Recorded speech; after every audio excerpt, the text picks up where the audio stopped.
Streaming.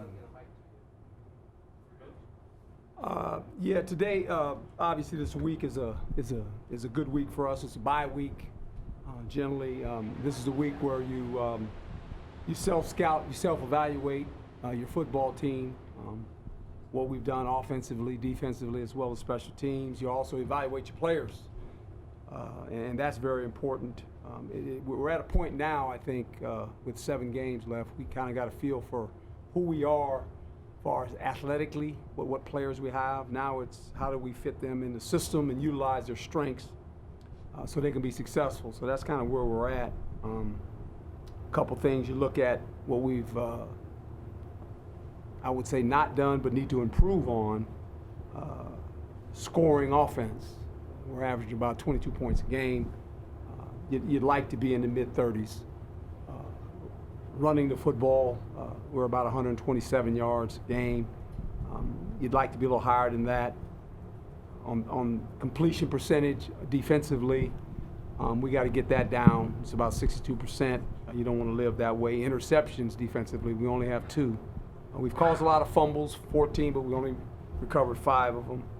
Red zone defense is not where we'd like it on both sides of the ball, to be quite honest.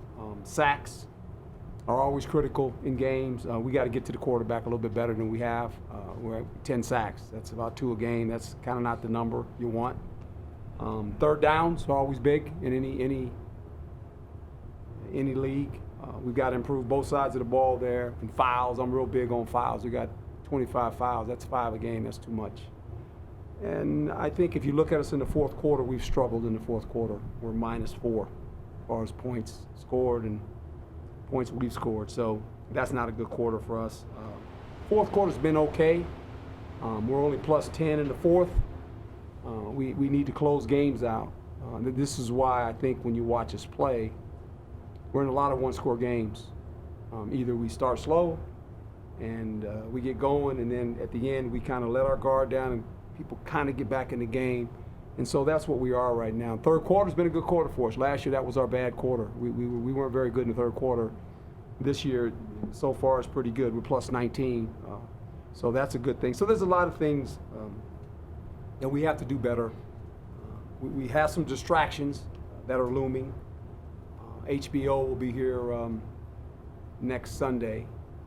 The Atlanta Falcons will be here for a week on Monday. So there's a lot of things swirling right now that we got to make sure we don't get caught up in all that stuff and just focus on what we need to do to get better this next 7 weeks. So that's kind of where we're at. Paul? Hey, Coach Paul Richardson with the Sports Cave. Last year, you talked about winning on the road a lot and how you had to. This year, 2-0 on the road, Michigan State, Cal. Yeah. Are they, I don't want to say buying in, but are they understanding that that's important and they're playing better for it? I think this. I think our 2 road wins,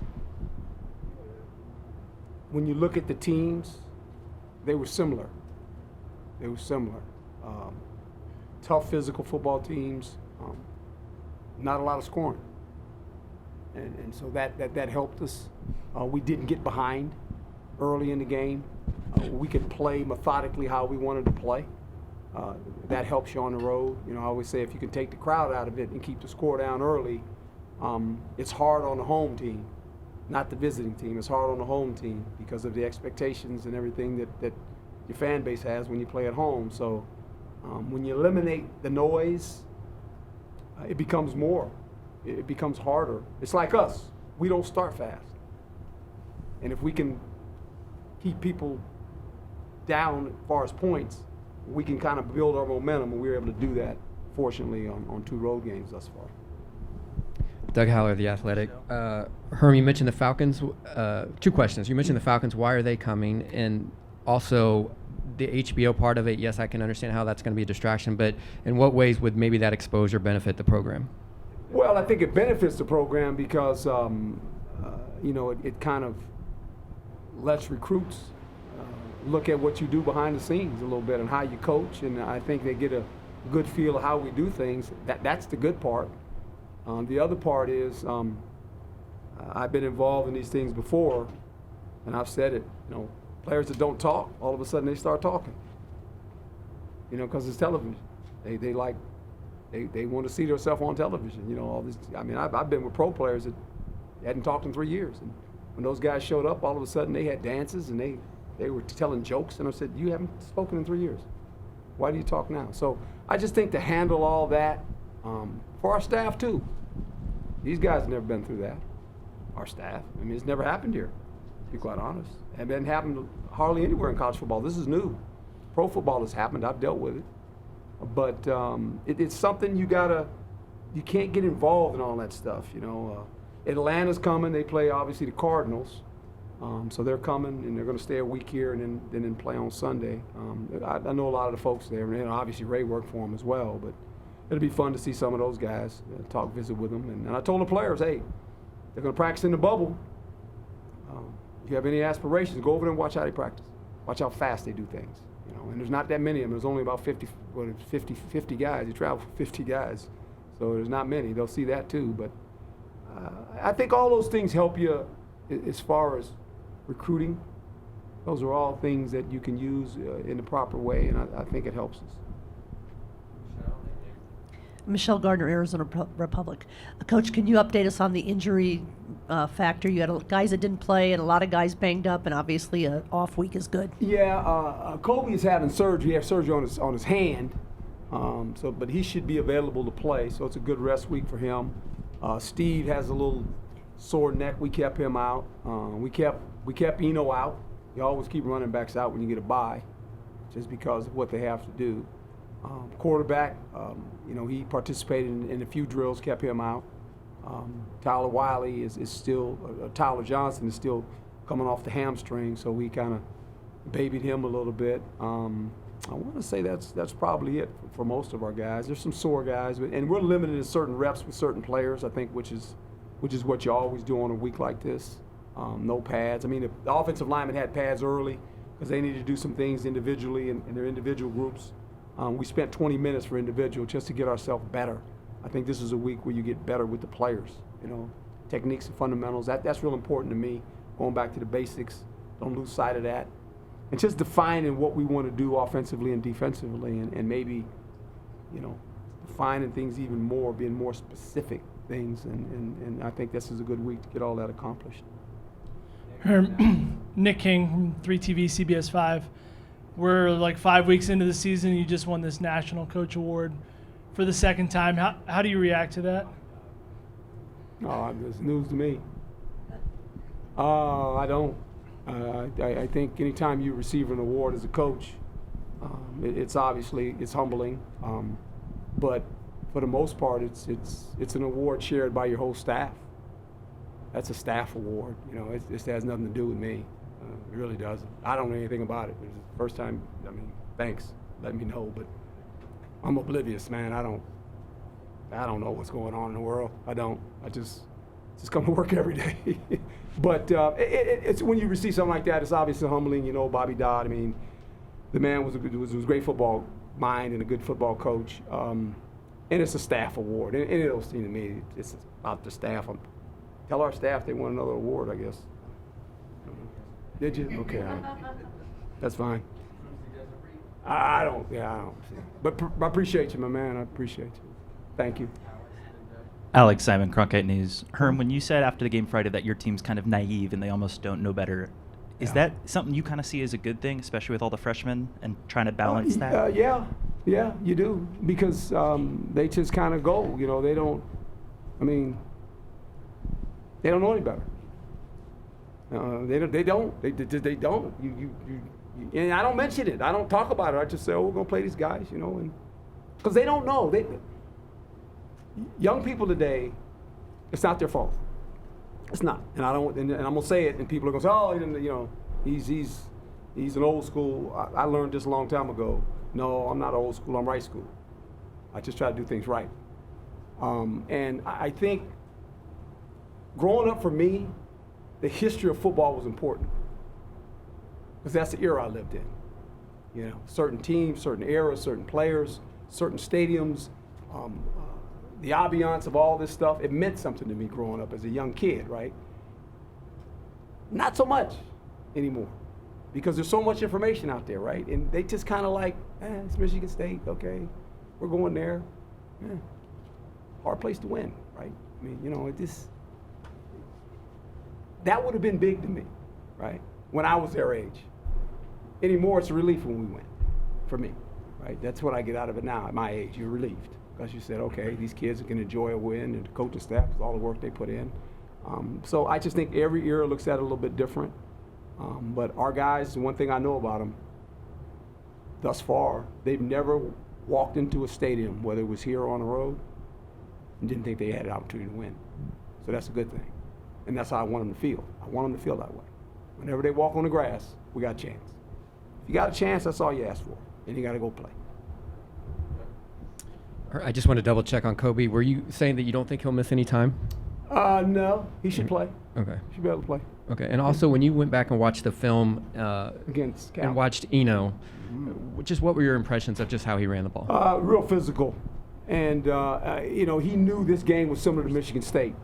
It's going to be a physical contest, especially up front. They got some good linebackers. They do a nice job. And obviously he's the Mandrake guy, you know, 3 touchdowns against a crew like that, and especially where he scored in the money zone, in the red zone, where we're going to give him the ball. And, you know, that's always refreshing when you get your running back going, because when he can make an emphasis and run hard like that, it just kind of makes your team feel good. You know, like you watch a guy like that, when you're watching him, you go, man, this dude's breaking tackles, and it's just like, you like that stuff, you know, and I think, you know, he had one of his better games running against a really stout defense on the road. You know, that's credit to him. And the offensive line as well. They did a nice job of blocking, but a lot of it was on his own. I mean, he made the second guy miss, and he lowered his shoulder a couple times to get some extra yards for us. Ray Tejas, ABC 15 Yes, sir. back here, Coach. Just the amount of freshmen that you've played this year, how have they developed, and are they coming along the way you have been hoping that they would have through these 5 games? They are, but every game's a new experience because they've never played these teams. So it's always new to them, you know, and I learn more about them every time we play, individually. Collectively, I got a pretty good eye, but individually, I think that's more important for me, is to know your players individually, how they function. So when the game is going, I can have some words of encouragement, because every guy needs to be encouraged a little bit different, right? And that's, I'm real big on that. I'm real big on hope on that. No matter how bad that one play went, we could get it fixed, and you got to go to this next play now. And so I think how you touch players when the game is being played, that's something I learned from coaches that I played for on the sideline. And it might be a 10-second conversation, but words matter. Words are powerful during the course of the game, because players hear that, and what makes them go, what makes them think, oh, okay, coach is good, and he just told me this, and I'm all right, right? And so it's kind of like, the more I find out about them, the more they play, the better coach I can be for them. Jordan K., Devil's Digest. You've talked a lot about having your quarterbacks be able to play the entire year, and it seems like when Jaden runs, he's very smart about knowing when to slide or knowing when to get out of bounds. How much have you talked to him about that and about being a smart runner when he does take off? That was our first conversation. But I think Jaden knows his skill level. He's been this size all through high school. Now, the players he's playing against now are much bigger, they're much faster, but he has a sense of where it's at, you know, of what's about to happen. He understands, in the conversation I have with every quarterback since I've been a coach, know when the journey's over. Just know when it's over, because I don't ever want to have to do what I had to do for the Cal kid, man. You know, he's laying right in front of me, and I knew he was hurt. You could see when he fell, I said, he's hurt. You know, and you know, I've lost enough quarterbacks in my lifetime, and it's never fun, man. It's not fun. I mean, there's a reason the starter's a starter. He's the best guy, and not that the second guy can't play, but you become entirely different, you know, when that guy has to play. So I just think going forward, he knows that, and he can hear me screaming too. I mean, I don't raise my voice a whole lot until he leaves the pocket. And then I'm coaching him. And he might not hear me, but I'm screaming as loud as I can scream. Get down as fast as you can. And he knows it. He knows. And sometimes he comes over and he starts laughing at me. He said, Coach, I said, did you hear me? I heard you, Coach. I said, okay. Because I'm screaming. That's the only time I scream, is when he leaves the pocket. And I'm looking downfield, guys are coming at him, and I'm going, just get out of bounds, man. Just get out of bounds, you know. And sometimes when he's running toward me, I'm waving. Come on. Come on. Come on over here. You know, just be safe, man, because that's important. You know, quarterback's got to protect his throwing shoulder and his head. That's what they got to protect. That's the most important thing. Because if you can't play the next play, you can't help the team. You know, you just can't. And I tell them all, protect your throwing shoulder and protect your head, man. Because that's when you go down, the guys are flying, you know, and all of a sudden you get one that flies over and hits you and something, and then you're laying out on the turf. I'm like, you know, you can't play the next play. You got to be able to play the next play when you leave the pocket. That's what I tell all of them. So that's the journey they take. Herm, you're talking about some of these sideline conversations that you have to have with players. Yes. Not just in the game, but in general. How much do you see your role as head coach? How important is inspiration? How much of an inspirer do you need to be? Well, I think every player, you know, they need a pat. How you pat them, and I think that's why, you know, there's two types of leaders: the ones that lead with their seat, or the ones that lead with their feet. And I'm the feet guy. I'm always around. You know, I go everywhere. I'm in the training room. I'm in the weight room. I'm in the locker room during the course of a week. I'm everywhere, and I'm gathering information on players. And I've got some young ones now, so you gather some of it in the spring, but you really don't gather the true information till the game starts. And you find out a little bit about them, how they react to all this stuff, right? And I think I've always been that way as a coach. You know, when I became a coach in college, I only had to coach a secondary, so I was good with my guys in the room, you know, and same way in pros until I became a head coach, and I had to expand my envelope, you know, and the first one you got to be hooked onto is a quarterback. You got to know who that guy is. I mean, if you don't know him, you're in trouble. You better know him, and you know, you have conversations with him. Some of them are 20 minutes, some of them are 5 minutes, some of them are 2 minutes, but they're all meaningful because I'm sending a message, you know, that hey man, here's what I'm thinking, what are you thinking? And in the same way with all players, there's always a player or two that you're going to embrace before the game. The guy I embraced in Tampa was John Lynch, and told him, look, I can't play, but take a little bit of me out there with you. I'd appreciate that. That's just me. Because I'd do anything to play again. Because there ain't nothing come close to playing. Nothing. It's just different when you play, man. And I get it, and I know the feeling of what those guys are feeling, and that was my deal with Lynch. We'd embrace right there on the 50 before every game.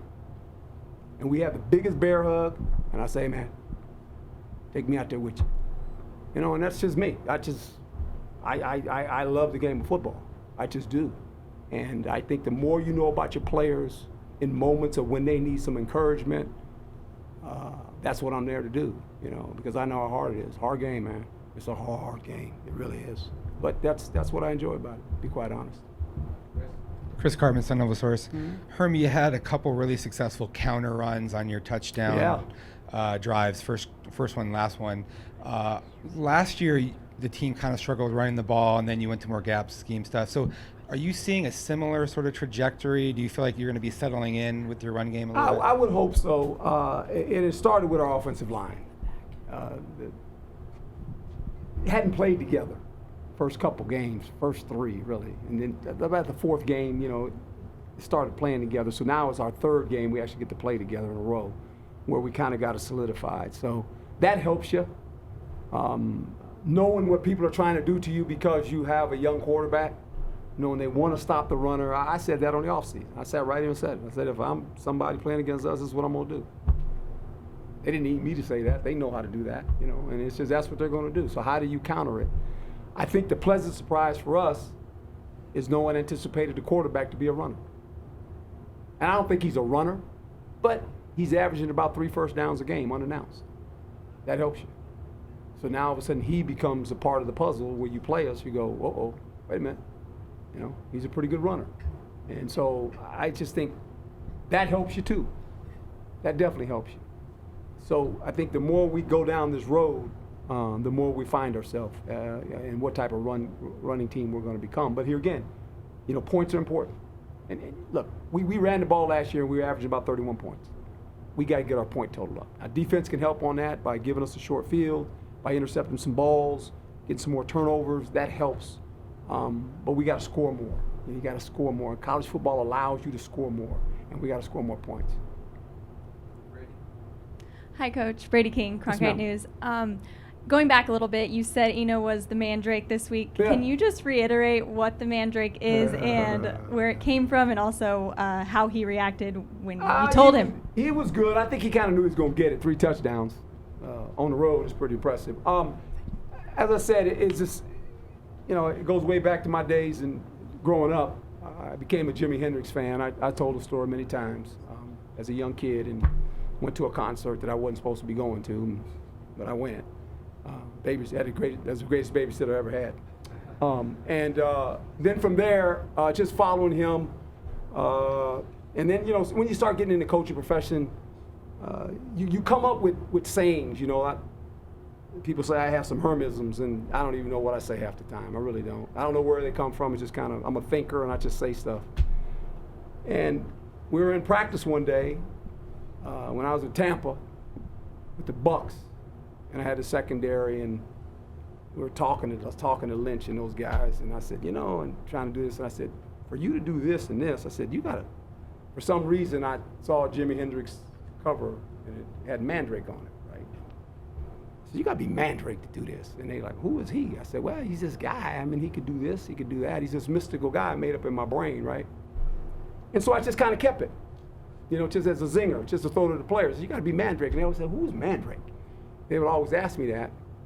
And then obviously you get to college football and you see all these things happening, you know, like there's all these chains and stuff that other people do, and some people box on the sideline. I said, let's take it from the sideline and let's just make it an award that I could give to a player.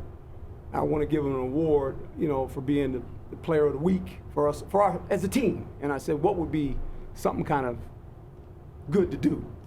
And then obviously the Mandrake guy comes up again in my brain. And then I said, we got to create a poster of this guy. Because visually I never had it on paper, but I needed to put it on paper to what he looked like, right? So we created this guy, and then he got, you know, I said, you got to have a black helmet. You got a shield, you know, you got to have wings, and, you know, he can do all these things. And so we created this guy in my office. We just created him. He just said, y'all want him to look like that, and he's got to look like that.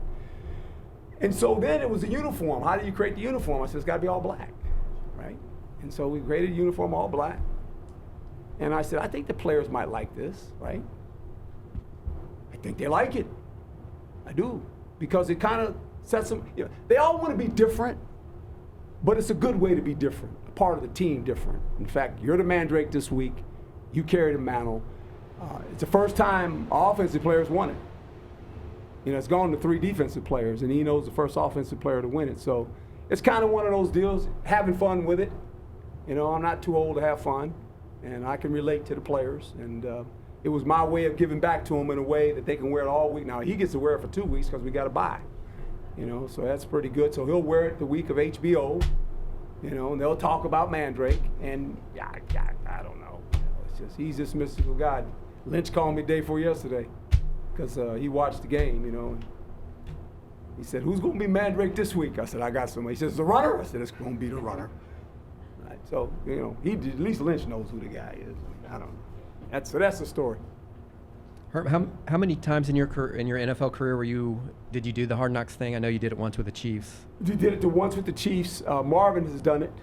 Okay. So we did it once with Kansas City. They tried to get me to do it in New York, and I said, nah, it'd be a little bit much in New York City. You know. But you understand the appeal of shows like that kind of take fans behind. I think it's good. You know, I've always said this: if you do it right, it takes the fan behind the curtain.